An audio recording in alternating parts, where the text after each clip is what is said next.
자, 반갑습니다. 바이컬입니다. 자, 오늘은 강 건너 왔습니다. 여기 더불어 으뜸 관악구. 관악구는 사실 이전부터 많이 돌아다녔던 코스이기도 합니다. 여기에도 추억이 꽤 많고, 물론 이제 서울대를 다녀서 여기가 익숙했으면 좋겠습니다만, 뭐 저같은 짜바리가 다닐 수 있는 곳은 아니기 때문에. 그러면 이 강 건너 왜 왔느냐, 오늘 컨텐츠는 정말 여러분들에게 꼭 소개해드리고 싶었던 그 모델을 시승하고 또 소개하는 그런 날입니다.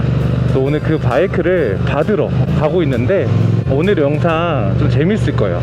어떤 곳인지 가서 또 좀 보고, 오늘 썸네일에 있는 이 모델 간단 역사와 함께 더불어서 발인이 입장에서 어떤 느낌을 주는지 최대한 한번 담아보도록 하겠습니다. DNA 모터스. 자, 하하하.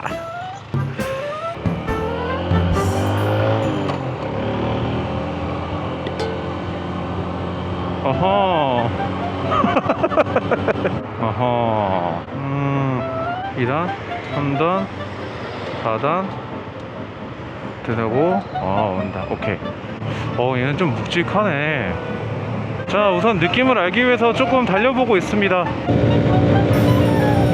언덕에서 생각보다 괜찮네. 나쁘지 않네.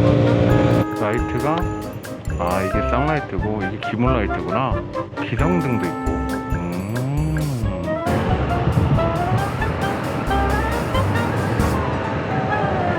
여기 가운데 어떨지 크게 나쁘지 않네. 얘는 2단 출발이 좀 여유가 있네. 자, 오늘 타볼 바이크는 썸네일에서 보셨다시피 현재 DNA 모터스에서 진행하고 있는 시티베스트 PS 115 모델입니다. 올해 PS가 뒤에 붙으면서 이제 새로운 기능들을 좀 선보인 그런 모델입니다.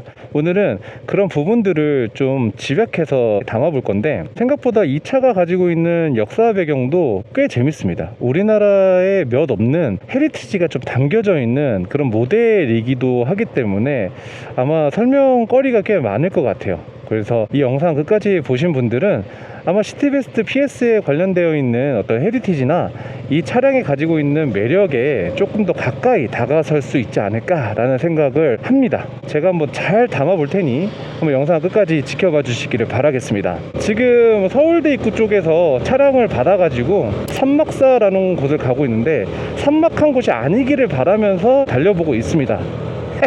자, 그럼 해당 차량 제원부터 먼저 알아보도록 하겠습니다. 정식 카탈로그 정보를 참고하지 않고 작업하여 잘못된 정보들이 있었습니다. 정확한 내용만 전달하기 위해 부득이하게 편집으로 자른 점 양해 부탁드립니다. 정보를 전달하는 유튜버로서 더 신중히 담아내도록 노력하겠습니다. 시청 흐름에 피해를 드린 점 죄송합니다.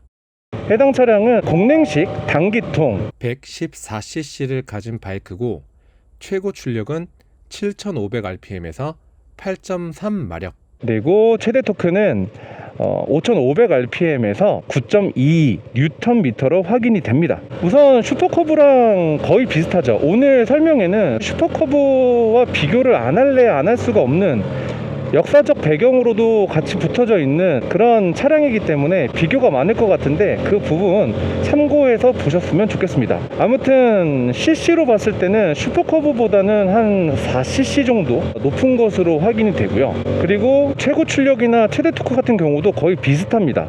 아주 살짝 우리 시티베스트 PS가 좀 더 높다라는 점, 그 부분 살짝 참고해 주셨으면 좋겠고, 그리고 이 차량의 시트고는 760mm입니다. 슈퍼커브가 740mm인 걸로 봤을 땐 20mm 정도가 더 높죠. 20mm, 옆에서 사람 키로 쟀을 때는 20mm면은 굉장히 어마어마한 차이입니다. 자, 이 차량의 연비가 정말 사기급이죠. 자랑 중에 자랑이 사실 연비입니다. 이 차량은 리터당 75.8km라는 아주 미친, 진짜 기름 냄새만 맡아도 정말 갈 것 같은 그런 연비를 자랑하고 있습니다. 3리터만 들어가도요 한 230km 정도를 달릴 수 있다라는 거거든요.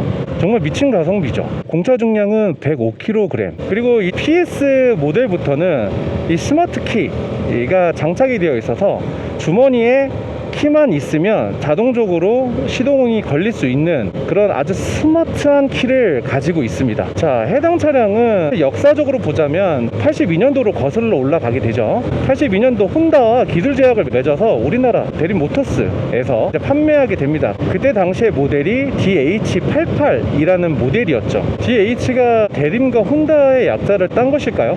DH88이라는 모델이 82년도에 나왔고, 그리고 87년도에 이제 우리가 너무나도 익숙하게 알고 있는 CT100이라는 모델이 나오게 됩니다. 그 이후에는 CT 플러스, CT 에이스 1, 2, 그 다음에 나온 게 2018년도에 이제 CT 베스트가 나오고, 그 다음은 2026년도를 맞이해서 이번 모델로 CT 베스트 PS가 이제 뒤에 붙는 그런 모델이 나오게 된 것이죠. 자, 그러면 이 바이크가 슈퍼커브 110과 어떤 차이점을 좀 보이느냐를 좀 봐야 될 것 같은데, 제원상 보면 무게는 조금 더 나가지만 토크라든지 이런 부분들이 높습니다. 아주 살짝이지만, 근데 이게 어떤 차이가 있냐면, 달렸을 때는 크게 차이는 없는데 기어를 물리고 단수를 딱 결합을 하고 처음 출발할 때 조금 더 직결감이 있고 강하게 밀어주는 그런 느낌을 받을 수가 있습니다. 슈퍼커브 같은 경우에는 RPM이 급속도로 올라가게 되면서 스로틀을 조금만 놓아도 이 백토크가 많이 걸리고 거친 그런 부분들이 많이 느껴진다면, 이 친구는 살짝 그 부분을 코팅한 듯한 완화시켜주는 그런 느낌이 있습니다. 그리고 정말 놀라운 게 서스펜션입니다. 슈퍼커브 110 같은 경우에는 이 서스펜션의 느낌이 어떤 과학적인 측면이 담겨져 있나? 를 의심해 볼 수 있을 정도로 거칠고 단단하거든요. 근데 요 모델 같은 경우에는 달리는 느낌만큼이나 서스펜션에서도 부드러운 느낌을 살짝 전달해 주기도 해요. 동시에 커브에서도 휙휙 넘어가는 게 아니라 조금은 서스펜션이 받아주는 느낌 때문에 완충이 좀 잘 되는 그런 느낌이 있습니다. 그래서 커브에서도 살짝 부드러움을 느낄 수가 있고, 그로 인해서 승차감이 더 좋다는 사실을 배제할 수 없을 것 같아요. 와, 길 진짜 이쁘다.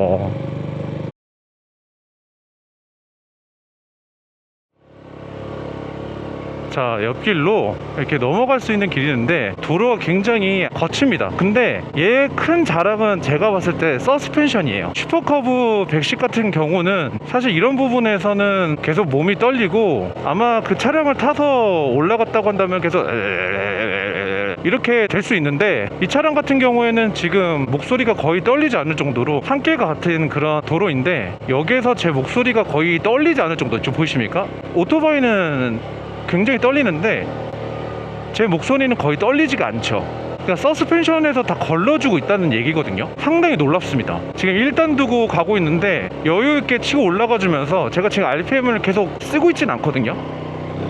근데 잘 치고 올라가지고 있고, 무엇보다 이 타이어가 얇은 것에 의해서 중심점이 털리거나 하지 않고 지금 잘 넘어가주는 걸 느끼고 있습니다. 그래서 그런가 재밌어요. 지금 산길 타는 게 굉장히 재밌어요. 아, 이게 서스펜션이 진짜 조금 놀라운데요.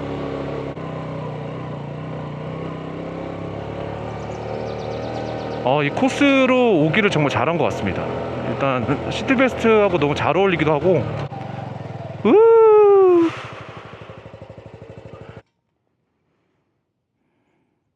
자, 여기서 다시 한번 내려갈 건데, 아래 내려가서 직진성이라든지 그리고 최대 RPM을 썼을 때는 또 어떤 느낌인지에 대한 부분도 알아볼 수 있도록 영상 끝까지 시청해 주시길 바라겠고요. 그리고 내려가는 길에는 이 친구의 디자인과 관련되어 있는 이야기를 조금 해보도록 하겠습니다. 디자인과 관련되어 있는 이슈가 뭐 없는 건 아니기 때문에 그 부분들에 대한 제 생각과 어떤 의견을 가지고 있는지 한번 이야기를 나눠보도록 하겠습니다. 여기 잠깐 촬영 좀 해도 될까요? 네네네.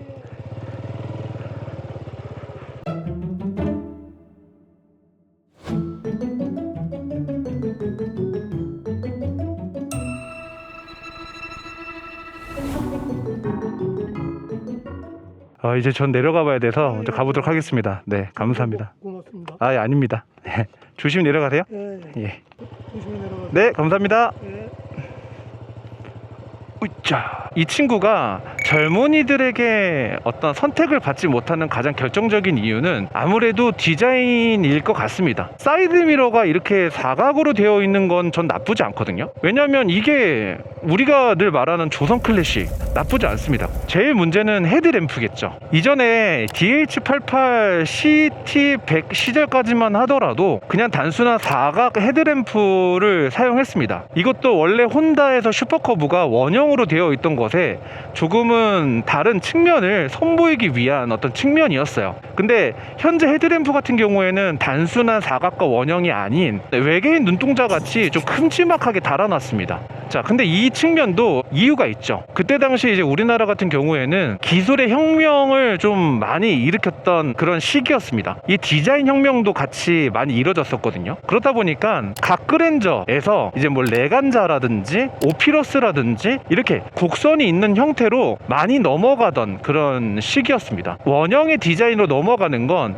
그때 당시에는 기술적 혁명이었어요. 그때는 이게 신기술이었고 이게 아름답다 이거야. 근데 이제 시대가 지나면 지날수록 우리는 더욱더 과거에 정말 전통성 있는 그런 형상을 더 원하게 되고 더 단순한 디자인을 원하게 된 거죠. 그 말을 좀 돌려서 해보자면 이 바이크의 헤드램프를 DH88이라든지 CT100 시절에 사각으로 다시 박아준다면 제가 봤을 때 오히려 레저로서 많은 젊은이들의 선택을 받을 수도 있을 거라고 생각이 듭니다. 자, 그러면 일단 가는 길이니까 이제 직진성이라든지 토크, 최대 RPM에 대한 부분들도 한번 보도록 하겠습니다. 자, 일단은 맞춰놓고 자, 가속 한번 해보도록 하겠습니다. 자, 직진성 30, 60,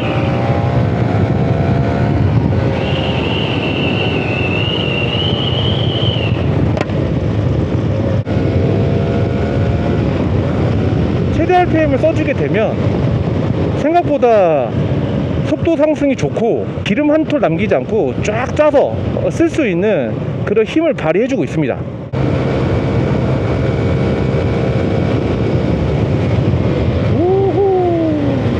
그 다음에 이제 시트 포지션을 좀 보면 엉덩이를 뒤에까지 좀 뺄 수 있는 여지가 있긴 있습니다만 이 언더본 바이크의 결정적인 한계점, 이 앞에 핸들과 내가 앉아있는 의자석이 그렇게 여유가 있지 않기 때문에 가까이 붙어 있습니다. 시야성도 잘 보여요. 이 사각면이 잘 안 보일 수가 없겠죠.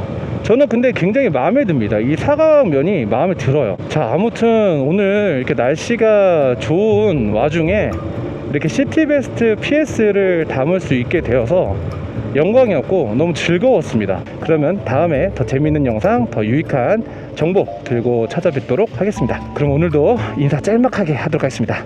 그럼 모두 안녕.